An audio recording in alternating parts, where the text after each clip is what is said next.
बिस्मिल्लाहिर्रहमानिर्रहीम। अस्सलाम वालेकुम नाज़रीन, मैं हूं कनीज़ फातिमा। मैं उम्मीद करती हूँ कि आप बिल्कुल ठीक होंगे। आपको खुशामदीद कहती हूँ अपने यूट्यूब चैनल पर, साथ ही साथ फेसबुक पेज पर। तो नाज़रीन, आज की इस वीडियो में मैं आपको बताने जा रही हूँ एमक्यूएम का मुस्तकबिल क्या है, एमक्यूएम ने क्या किया है और ख़ान को छोड़ने के बाद इस वक्त एमक्यूएम की हालत कैसी है।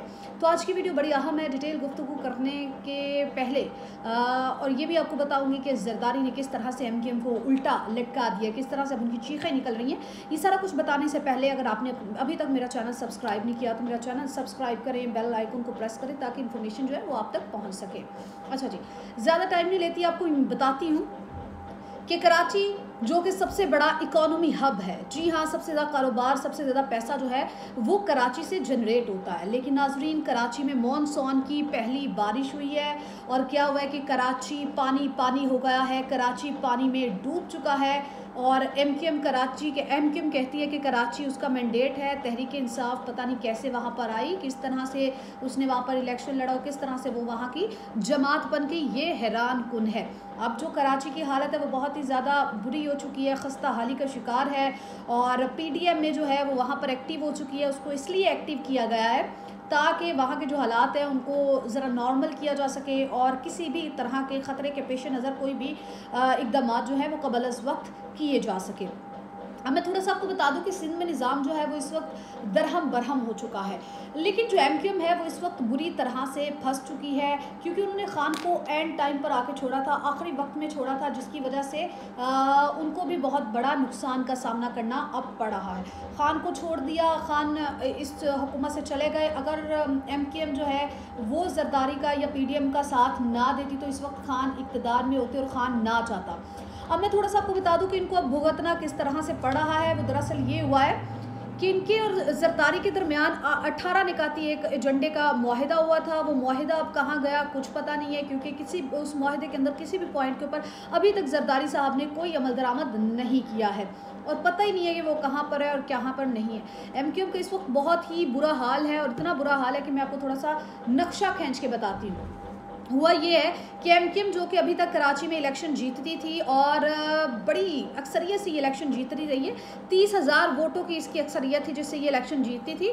लेकिन अब आकर ये हुआ है कि जब तहरीक लब्बैक के साथ इलेक्शन लड़ा गया तो क्या हुआ, तो नाजरीन सिर्फ और सिर्फ इनके पास 65 वोटों की अक्सरियत रहेगी। वो भी रात गए तक जाके पता चला, पहले पता चला तहरीक लब्बैक पाकिस्तान जो है वो इलेक्शन जीत जाएगी, लेकिन बाद में पता चला कि रात के बाद अगली सुबह होती है तो पता चलता है कि सिर्फ और सिर्फ 65 वोट अब एमक्यूएम के पास रह चुके हैं। एमक्यूएम के लिए बहुत बड़ा धचका है कि अब अवाम जो है वो उनके ऊपर यकीन नहीं करते। कराची के अवाम जो कि अभी तक एमक्यूएम पे यकीन करते थे और जिस तरह से एमक्यूएम कहती है कि कराची हमारा मैंडेट है, तो कहीं ना कहीं अवाम जो थे वो उनका साथ भी देते थे। अब वो आके अवाम का साथ उनके साथ नहीं है।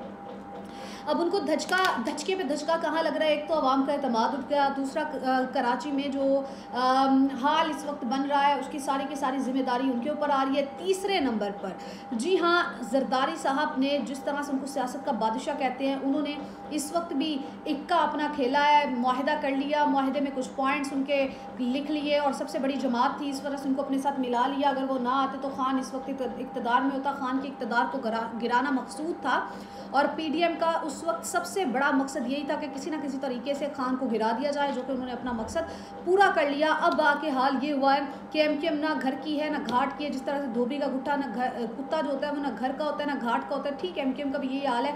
एक तरफ वो पीडीएम के साथ मिलकर अपनी सियासत को मजबूत करना चाहते थे, जो कि उनके कोई भी शराइत नहीं मानी गई, कोई भी कंडीशंस नहीं मानी गई। एक तरफ तो उनको उधर से घाटे का सौदा किया, दूसरी तरफ अब आके उसी सौदे की वजह से उनको नुकसान ये हुआ कि जो अक्सरियत उनके पास थी उन्होंने वो अक्सरियत भी खो दिया। 65 वोट जो है सिर्फ वो ही उनके पास रह गए, उसके अलावा नहीं। और कराची इस वक्त पानी पानी है, कराची की सूरत हाल बहुत ज़्यादा ख़राब है और इसका जिम्मेदारी जो है ना तो पीपल्स पार्टी ले रही है ना ही एमक्यूएम ले रही है, क्योंकि उन दोनों को ये लग रहा है कि इसकी कहीं ना कहीं जिम्मेदारी वो एक दूसरे के ऊपर डालने की कोशिश कर रहे हैं। तो नाज़रीन ये सूरत हाल होगी है। जरदारी ने बेसिकली हाथ कर दिया एमक्यूएम के साथ और उसको उल्टा लटका दिया और एमक्यूएम जिस तरह से अब अकेली जमात रह गई है और उसकी अब चीखें जो है वो निकलना शुरू हो गई है, तकरीबन तबाह बर्बाद होकर रह गई है और ख़ान को धोखा देना बिलाखिर एमक्यूएम को बहुत ही ज़्यादा महंगा पड़ा है। तो नाज़रीन ये थी सिचुएशन कराची की और सारी एमक्यूएम के बारे में सूरत हाल, पीपल्स पार्टी के बारे में सूरत हाल। उम्मीद करती हूँ कि आपको मेरी ये वीडियो पसंद आई होगी। अपनी राय से मुझे ज़रूर आगाह कीजिएगा और नीचे कमेंट सेक्शन में जाकर अपने कमेंट भी लाजमी किया कीजिए और मेरी वीडियो को लाइक करना, शेयर करना ना भूलिएगा, चैनल को सब्सक्राइब करना ना भूलिएगा। अपना बहुत ज़्यादा ख्याल रखिएगा। अल्लाह हाफ़िज़।